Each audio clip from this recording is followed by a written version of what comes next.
From the IMTV Wave Channel 5 studio at Greenville Senior High School, home of the Greenville Green Wave, the Greenville Veterans Memorial Park and Digital Library proudly presents Never Stop Serving. And now, your host, Mike Maloney.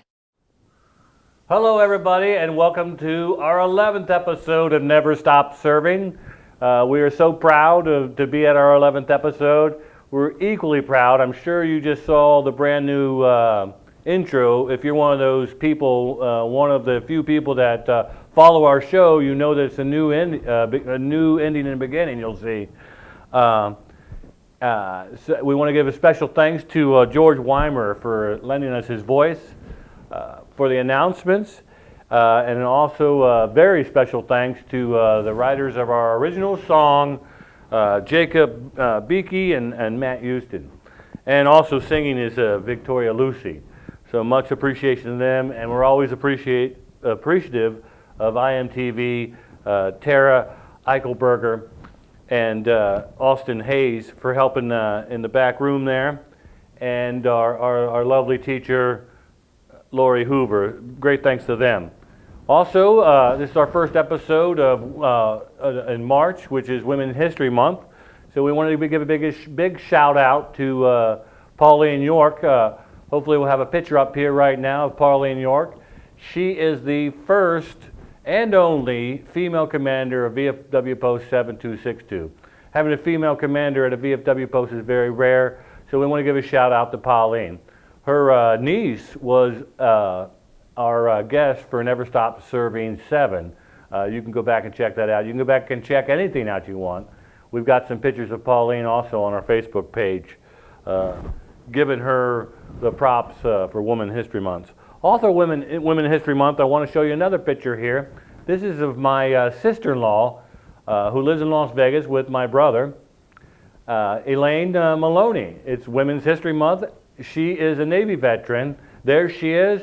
Red Rock Canyon. Her and her daughter, my niece, Angie, are there playing in Red Rock Canyon. Look at the shirt she's wearing. Check that shirt out. That's from our old last year's talent show. So we're very proud to see her there showing off our T-shirt. Thank you, Elaine. Now we'll get right to our guest here for episode 11. He's obviously a veteran, and he's got a great veteran project we're going to talk about. Matt Truman. Matt, thank you so much for coming here. We really appreciate you being here. We love having you. Please tell us about yourself, your bio, where you come from, your parents, where you went to school, and your military service. I was born and raised in Huber Heights. It's where I grew up, went to school. My parents are both from Dayton, Ohio as well. I have 4 other siblings, 2 sisters, 2 brothers, and most of us went to Wayne High School. Went to Wayne High School from probably around 92 to 96, 97, right around there. So, mm-hmm. Yeah. And what you do after high school? After high school, I went to work. I actually delivered appliances for a while. Had a son early on. After that, I went to work for the Home Depot for a while. Met my wife, and we've been married about 10 years, and her and I together have 4 kids. Wow. The first 2 kids were around when I joined the military, the Ohio Army National Guard, in 2008. Wow. Yep. So you got to have one that's fairly old. Yes, 18. 18. Break them down for me. 18. 18. It's a boy. It's a boy. Mm-hmm. Then I have a daughter who is 8. Mm-hmm. I have another daughter who's, 8. I have a daughter who's 6, and then 2 twins that are a boy and a girl that are both 4. Excellent. Congratulations on it. Excellent. What else then? So we're at Home Depot. Which Home Depot do you work at? The one in Beaver Creek. Beaver Creek, right on. Right on, I asked because I'd worked for Home Depot for a stint there too. What'd you do after that? After that, I went got a job with the U.S. Postal Service. Worked there for about a year, and I would come home, watch the television, keep up with the current events, watch how the war was progressing, and figured that if these guys were putting it up on the line, then I should too. So I joined the Ohio Army National Guard, something that I thought I could still serve, but still maintain a decent family life. So you wanted to serve, but you were concerned about your family, so you went to the Ohio National Guard. Yes, sir. What was there any one particular thing that compelled you, or? A lot of different contributing factors. I have some family members who served in the military. I also have some friends who served in the military. The one thing that really sticks out was Pat Tillman, who was killed in action, and that I seen how much he had given up to serve in the military, and that was really inspiring to me. And I figured if he gave up all that, I can give up a little bit of this. So. Yeah, for those of you watching, Pat Tillman was a professional football player for the Arizona Cardinals. Gave up multi-million-dollar contracts, went and served his country, and was killed in action. So obviously, that was very compelling. So you joined the National Guard. What was your MOS? My MOS was 68 Whiskey, healthcare specialist, combat medic. Combat medic. Okay. Yep. All right. And let's go through. You gave us some pictures. You want to submit some pictures to us, and appreciate you giving us those. The first one, we'll show it right here. The first one shows you. Are you being promoted? Actually, that's where I'm receiving the combat medic badge. Ah, the combat medic badge, right. And that's in Afghanistan, you're getting that done? That was in Afghanistan. Right. So you completed all that and got all that done in Afghanistan? Yes, sir. Right. Okay. Excellent, excellent. And who are the folks putting that badge on you? That is Colonel Perry, and he was our brigade commander. Yep. Excellent. Excellent. And the next picture has got you in front of a vehicle, and that's a very, very interesting vehicle. I'd like you to talk about that. Yes, that's the MAT V. It's the all-terrain vehicle that I believe basically came out of the design came out of Afghanistan because of the terrain that we have over there. There is. We ran usually with 4 or 5 different vehicles depending on which mission we would go out on. Some of our vehicles had the what we call the crow system, where the gunner would actually sit inside the vehicle.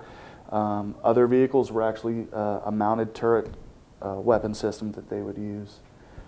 And Now the vehicle, if you notice in the picture there, it has like fencing around it. Yes. Walk me through that. The fencing, it's RPG netting or RPG cage basically. It has not really round but metal metal things that are connected to a net. That if an RPG were to come at the vehicle, that netting, those metal things would set it off and explode it before it would enter the vehicle. Yeah, good old ingenuity. That's yes. Nice. Okay, so you served from, tell me these dates again. I served from 2008 until I ETS'd in 2013. 2013, okay. And your time in country in Afghanistan was from when to when? My time in country was from January 2011 till January 2012 to July of 2012. So right. about roughly 7 months. Yeah. Now, did you work in a hospital? Did you go out? I was attached to a personal security detail. We actually ran over 170 missions. I was the senior medic. I had a medic that was that I was in charge of, we would alternate different missions depending on. So they'd send a medic on every mission? Yes, yeah. a medic on every mission. Yeah. We ran missions from going to pick up supplies all the way to going out and with the Navy EOD special operators to go detonate IEDs and so anything in between there. Right. Well, we certainly appreciate your service in that. And I know you're back to civilian life. Yes. You're out of the National Guard, and you're a nurse, right? I am. A registered nurse. And what do you do for veterans now? This is what I want to get to, your project here you got going on. Very interesting to me. It's the Huber Heights Veterans Project. We're very young, not even a year old. However, our goal is to raise $100,000 to build a Veterans Memorial Park in Huber Heights. Whether that be partnering with the city to utilize green space that the city has, or purchasing or having land donated within the city that we could build something that would honor the veterans of Huber Heights and the surrounding areas. Yeah, that's great. Oh, and you said you're very young at this. Is it a 5-year plan, a 10-year plan? We don't really have a time limit, just want to do it. When we've talked to several different people doing the research. Sometimes these ideas, the Veterans Parks, could take up to 7 years. I would like to have it done within the next 2 to 3 years. That's my personal goal for our board to really work hard to raise the money and work hard with the city, and hopefully we can get this done. Right. Any ideas of the concepts of it? Because I don't know. I've told you a little bit about it. We already have a park that they set up when the Vietnam Wall came through here, the moving wall came through here, and we have it in our minds to try to be the first to have a digital memorial. Right. Any plans on what your concept's going to be? Stones? What are your? Yeah. That's we would like one of the main focal points I think that we're looking toward is a hero's walkway, pretty much like you would see at the Korean Veteran Memorial or any local memorial with the bricks, the lasered bricks. Something modest. It doesn't have to be real flashy. Definitely with the flagpoles with all the branches of service. But we haven't really got into the design part yet. But I think once we get into that, we want to incorporate a lot of different ideas from the community for what the community would like to see. All the community veterans, what they would like to see happen. So, just a suggestion to you, because I'm kind of working the same ground you are, trying to do the same stuff.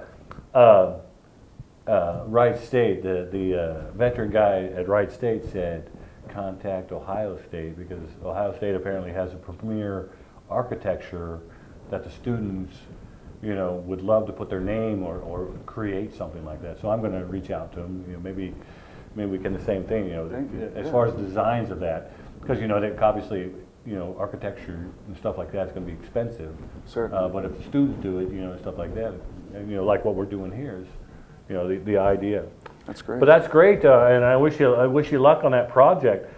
Is there any way we can help you with that project? I'm sure there'll be something down the road. And we can certainly have you on again and talk about the progress. Why don't you tell the audience your website information and your email? That way, if they want to contact you, and if you want to help Matt out, if you got any great ideas for Huber to build this Veterans Park, let them know. Go ahead, Matt. You could email us at hubervetproject@gmail.com. You could check our website out at hhvp.org. We post our current events on the website. We post also the donations we bring in, we post, and the expenditures. So if once anyone would like to donate to the project, then they'll know exactly where their money's going to. So.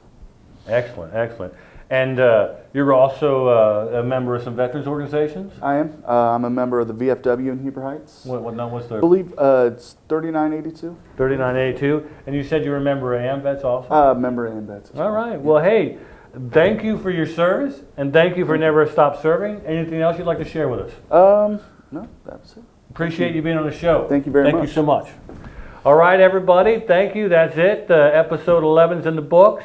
Here comes our new closing. I hope you enjoy it. Next week is going to be very exciting because it's actually going to be something that's taped tomorrow. We're going to go do our first mobile interview at an undisclosed location in Kettering. It's going to be a past commander of Post 7262, a charter member of Post 7262. It's 70 years old.